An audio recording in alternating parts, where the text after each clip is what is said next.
Informe especial con Lucía Díaz. Estaba pensando cómo se puede titular. Historia de la vida, historias de vida. Decime vos, bienvenido. Sí, vamos a hablar de la vida y de la polaridad de la vida, que es la muerte, Héctor. Es una oportunidad muy linda la que tenemos en este canal, en este espacio del noticiero, para hablar de la muerte desde otro lugar, porque por lo general cuando las noticias abordan esta temática, lo hacen desde un lugar muchas veces trágico, que tiene que ver con accidentes, con asesinatos y demás. Pero hoy la noticia tiene que ver con la muerte desde la mirada del duelo. Todos vamos a morir en algún momento. Eso es lo único que sabemos. A todos nos ha tocado o nos tocará perder a un ser querido. Y esos momentos son momentos trascendentes en la vida de cualquier persona, porque las cosas cambian, la mirada cambia. Y cómo abordar el día después y la vida después de perder a una persona querida es muchas veces una tarea compleja, difícil, dolorosa. Casi podemos interpretar la vida después de la muerte de aquellos que quedan. Así es, y vamos a abordarlo a través de una historia de vida, la historia de vida de Cecilia Torres, una mujer que ejercía la docencia, que era mamá, que estaba transitando un embarazo y que de repente se topa con la muerte, en este caso, Héctor, la muerte de un hijo, de su pequeño hijo Jero, una muerte repentina, inesperada, que por supuesto fue un quiebre en esa familia, la totalidad de esa familia, con los diferentes duelos que cada uno transitaron, los hermanitos, el papá, ella como mamá, los abuelos, los tíos, todos extrañaban a Jero, y esa partida de ese niño vino a marcar en la vida de esta mamá un antes y un después, pero no solo a nivel emocional, a nivel conceptual, sino también a nivel misión de vida. Y de esto se trata esta primera parte del informe. Ella es autora de un libro que ha sido declarado de interés por el Consejo Deliberante de la ciudad y hoy se dedica a acompañar a personas en duelo. Acompañamiento en duelo, educación para el duelo, educación para poder hablar de la muerte y encontrarle un significado muy valioso, porque lo tiene, Héctor, lo tiene, porque no somos solamente esto que está acá. Yo creo que en eso vamos a coincidir la mayoría. Bueno, si te parece, la conocemos.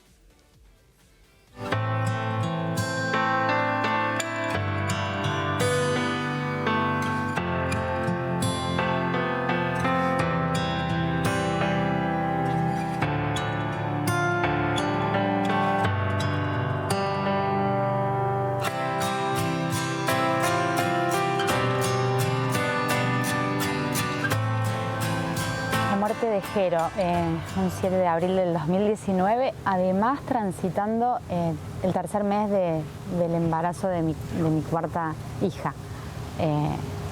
Tengo Bauti más grande, Fran, Jero es el tercero, y Amorina, transitaba el embarazo de Amorina. Creo que lo más impactante para mí fue eso, como la vida y la muerte en el mismo año. Jero muere en abril del 2019, Amorina nace en septiembre del 2019.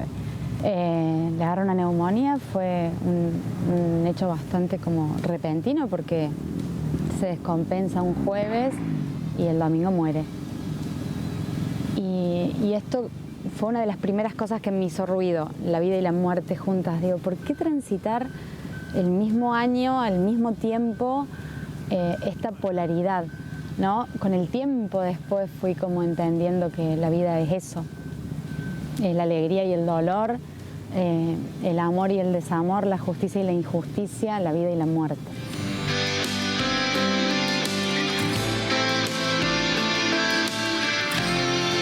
En pleno proceso de duelo, un año, entre ese año y el año siguiente, me ahogaba el dolor. Era esta sensación de sentirme incómoda, y muchas veces ni siquiera claro como dolor se manifestaba, ¿no? Sino como una incomodidad, como una especie de hasta enojo a veces, que uno después se da cuenta que era dolor. Y empezaba a escribir. A escribir. De hecho, en el libro hay unos escritos que fueron ahí al otro día de que muere Jero, a los 2 o 3 días, y así fui como recopilando varios escritos y me daba cuenta de lo bien que me hacía escribir. Así empecé y fui escribiendo, y así es como nace un poco un espacio para sanar en pandemia, además, que estábamos como obligados a mirarnos. Bueno, yo toda la vida le tuve miedo a la muerte, toda la vida. Fue toda la vida hasta Jero, ¿no? Hasta la muerte de Jero. Pero cuando transito la de mi hijo me veo como obligada a ir más allá, porque era, bueno, no puede ser esto así ya y nada más. Además de que las muertes tan cercanas nos replantean la vida en su máxima expresión, nuestras creencias, el tiempo, lo que veníamos haciendo, todo. Entonces empiezo como a buscar información, a buscar formaciones. Pero esto me lleva un tiempo, esto no es que lo hice. El primer año fue un año como sin rumbo, no podía nada más que estar en el sillón tratando de no estar tan triste por el embarazo y no pudiendo estar tan contenta por la muerte de Jero. Eso me fue llevando como a empezar a hacer formaciones. Es muy escueto las formaciones relacionadas al proceso de la muerte, al duelo, al concepto de muerte ni hablar. Entonces digo, bueno, ¿qué otro lugar que no México? Porque es como, tiene esta impronta. Después cuando hice una de las formaciones, que es una diplomatura en logoterapia, entendí que era lo que yo había hecho más o menos, como el darle el sentido. Y también en tanatología. Y bueno, esta licenciatura previa, porque yo siempre me dediqué al ámbito educativo durante más de 14 años. La licenciatura en gestión educativa medio como que me habilitó también para poder abordarlo como una educación para el duelo. Hay muchas estadísticas en el caso de muerte de los hijos. Algún alto porcentaje se separa. Y esto no significa que si se nos muere un hijo nos vamos a separar, sino que hay que saber cómo comprender que el otro no necesariamente tiene que vivir el duelo a mi manera y dejar esos espacios de duelar muy personales, porque el duelo siempre es personal. No hay una receta para el duelo, entonces sí puedo entender que hay conductas que no son sanas en duelo o que son de riesgo, y ahí sí preocuparme y poder hablar o intervenir con mi pareja, pero tratar de dejar esas formas como de cada uno.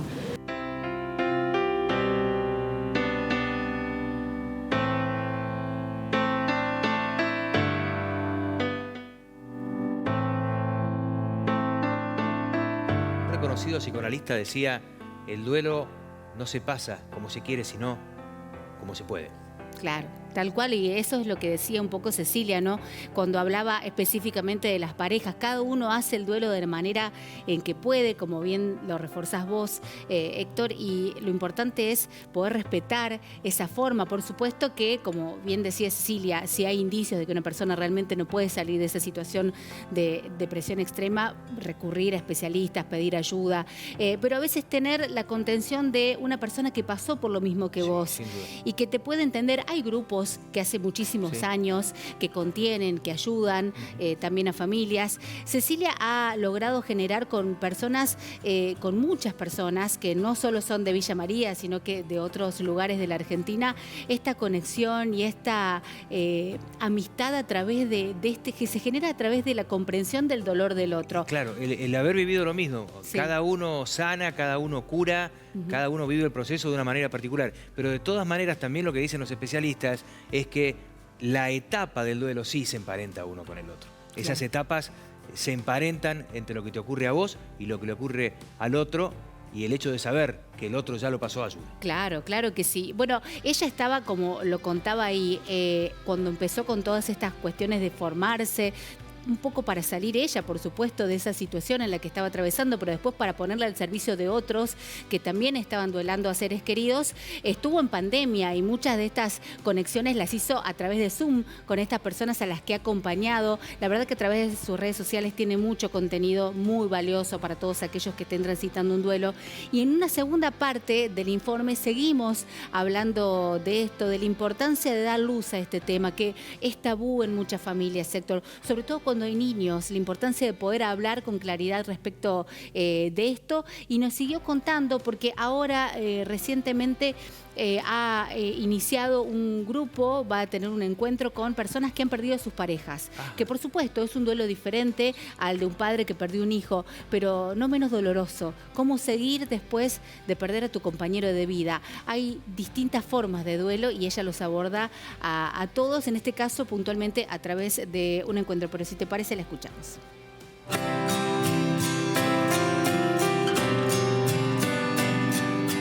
Es irreversible, la muerte es universal. Y en este todos nos vamos a morir, que es como, suena como chocante, no es para que hagamos apología de la muerte, no es, bueno, nos vamos a morir todos, no es todo el tiempo desde ahí, es la muerte para impulsarte a vivir la vida que en verdad querés vivir. Es, si nos vamos a morir todos, bueno, ¿qué estoy haciendo con mi vida? ¿Qué estoy haciendo con mi tiempo? Con mis vínculos. Pero yo creo que lo que más miedo genera es la pérdida de la referencia física.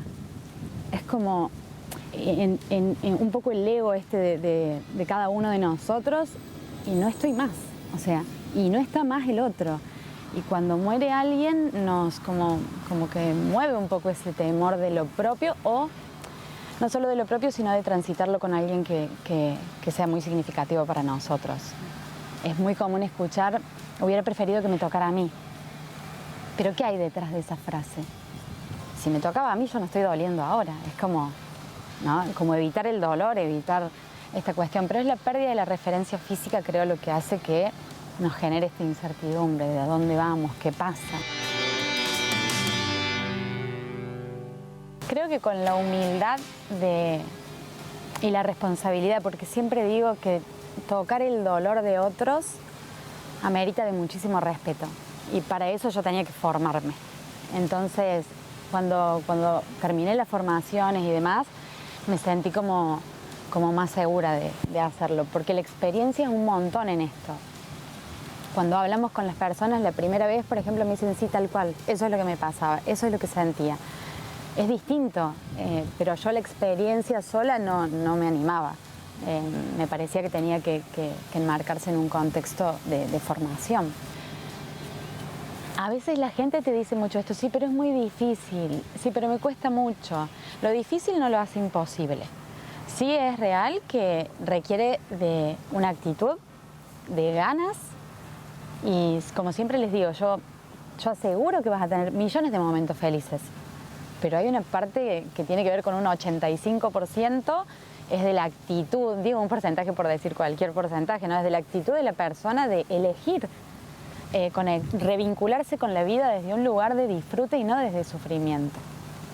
Y el otro 15 que me falta es leer, aprender, buscar, romper las creencias que traíamos a lo mejor de toda la vida. No todo es lo que creíamos, y permitirnos dudar de algunas cosas es muy sano. Pese al dolor, pese a todo lo vivido, yo me quedo con esta versión mía. ¿Por qué? Porque soy más consciente del tiempo, de la vida, de mirar a mis hijos, de compartir con ellos, del valor que uno le da al tiempo.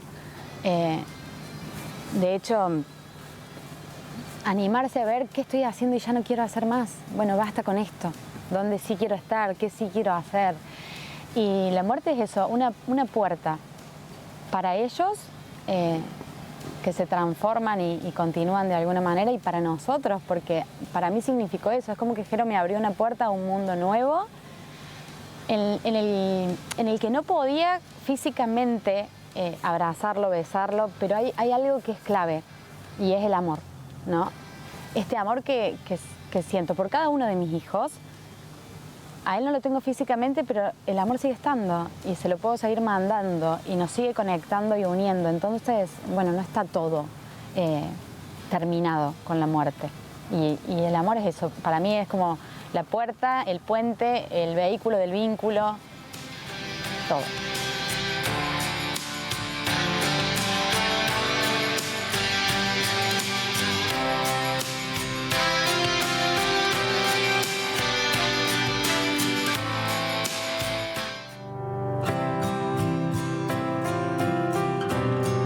Hay temas, hay informes que son más difíciles que abordar que otros. Y en esa charla que tenemos nosotros de producción, Lucía lo planteaba también desde su responsabilidad como responsable justamente de presentar el informe de cómo abordarlo. Se abordó de la mejor manera, con un mensaje claro, con un mensaje que me parece que es esperanzador para aquellos que están transcurriendo un momento así. Bueno, me quedo con estas últimas palabras de Cecilia, ¿no, Héctor?